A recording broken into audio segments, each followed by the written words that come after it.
नमस्कार, हिमाचल न्यूज में आपका बहुत बहुत स्वागत है। चलिए शुरू करते हैं आज की 10 फटाफट बड़ी खबरों से। मुख्यमंत्री सुखविंदर सिंह सुक्खू बोले, हिमाचल में महिलाओं के सम्मान की सरकार। हिमाचल की जनता समझदार विधायक चुनाने वालों को जनता जवाब देगी। यह सरकार गांव, गरीब और युवाओं और महिलाओं के सम्मान की सरकार है। यह सरकार 5 साल चलेगी। नेता प्रतिपक्ष जयराम ठाकुर ने तो भगवान को चुनौती दी थी, लेकिन वही भगवान सरकार को 5 साल तक चलाएंगे। मुख्यमंत्री सुखविंदर सिंह सुक्खू ने कहा कि जनता की अदालत में 9 विधायकों का फैसला होगा। सरकार को खतरा अल्पमत में होता, बहुमत में नहीं। नेता प्रतिपक्ष जयराम ठाकुर बोले, देश में मोदी के विकास की गारंटी हिमाचल विकास करने वालों के साथ। नेता प्रतिपक्ष जयराम ठाकुर ने कहा कि भारत में विकास की एकमात्र गारंटी नरेंद्र मोदी है और हिमाचल विकास करने वालों के साथ है। उन्होंने कहा कि केंद्र ने 10 सालों से ऐसा कुछ कर दिखाया है जो कि आज तक नहीं हुआ। वह सिराज विधानसभा क्षेत्र में जनसंपर्क अभियान के दौरान बोल रहे थे। उन्होंने कहा कि भाजपा विकास के संकल्प के साथ काम करती है, जो कहती है वह करके दिखाती है। सीएम सुक्खू बोले, जानलेवा हमले में घायल छात्रा के इलाज का खर्च उठाएगी सरकार। हिमाचल प्रदेश के पालमपुर के नए बस अड्डे पर कॉलेज छात्रा पर दराट के हमला करने की घटना पर मुख्यमंत्री सुक्खू ने दुख जताया है। एक दिन के प्रवास के बाद मुख्यमंत्री से रवाना होने से पहले पत्रकारों से बातचीत में कहा कि सरकार घायल छात्रा के इलाज का खर्च उठाएगी। जानकारों के अनुसार मुख्यमंत्री हमले की शिकार छात्रा के घर जाकर परिजनों से मुलाकात कर सकते हैं। कंगना आज से राजस्थान में चुनाव प्रचार को देंगी धार।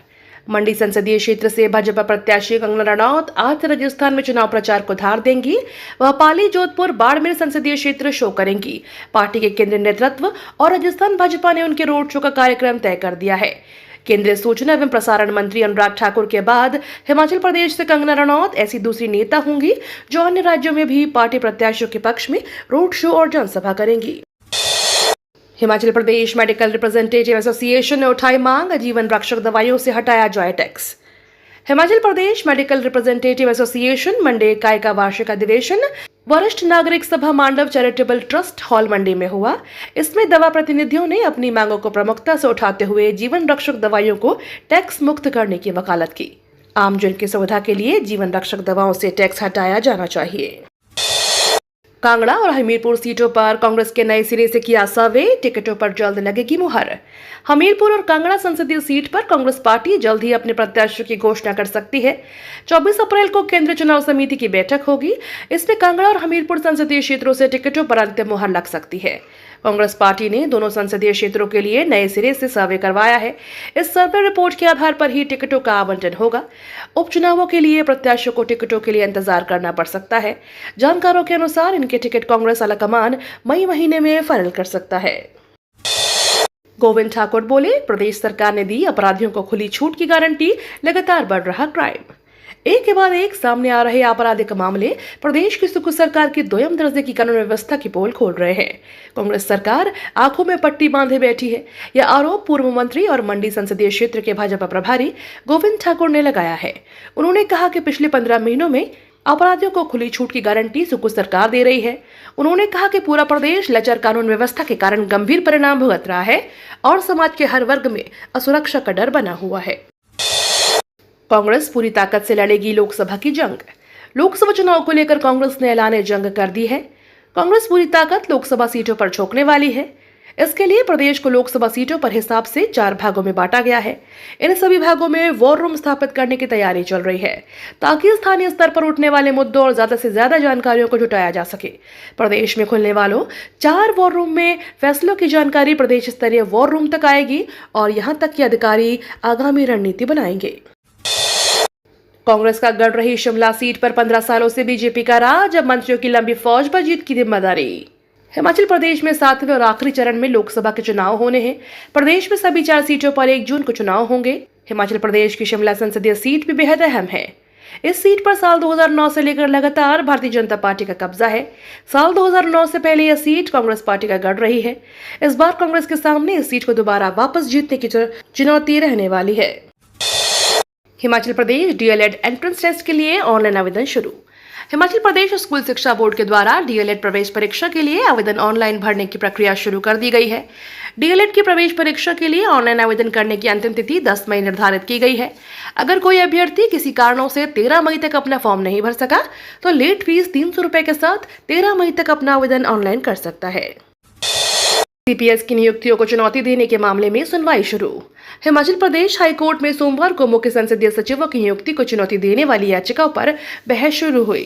न्यायाधीश विवेक सिंह ठाकुर और न्यायाधीश वीसी नेगी की खंडपीठ के समक्ष सुनवाई शुरू हुई।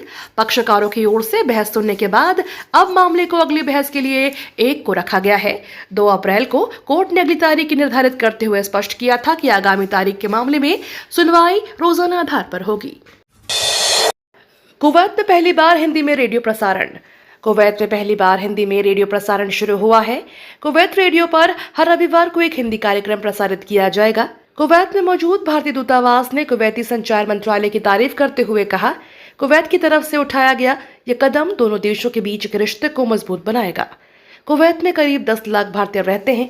ऐसे में इन लोगों के लिए हिंदी में रेडियो प्रसारण शुरू किया गया है। हिमाचल प्रदेश के बारिश और बर्फबारी के कारण 104 से ज्यादा सड़कें बंद। भारी बारिश और बर्फबारी के कारण हिमाचल प्रदेश के 104 सड़क सहित 3 नेशनल हाईवे पर आवागमन अवरुद्ध हो गया है। हिमाचल विभाग ने कई हिस्सों में आज और कल अलग अलग स्थानों पर बिजली गिरने के साथ आंधी का येलो अलर्ट जारी किया है। प्रदेश में बारिश और बर्फबारी के कारण 104 सड़कें और 3 राष्ट्रीय राजमार्ग अवरुद्ध हो गए। भारतीय मसालों में ब्रांड पर सिंगापुर और हांगकांग के लगा बैन, केंद्र सरकार करेगी सैंपल की जांच।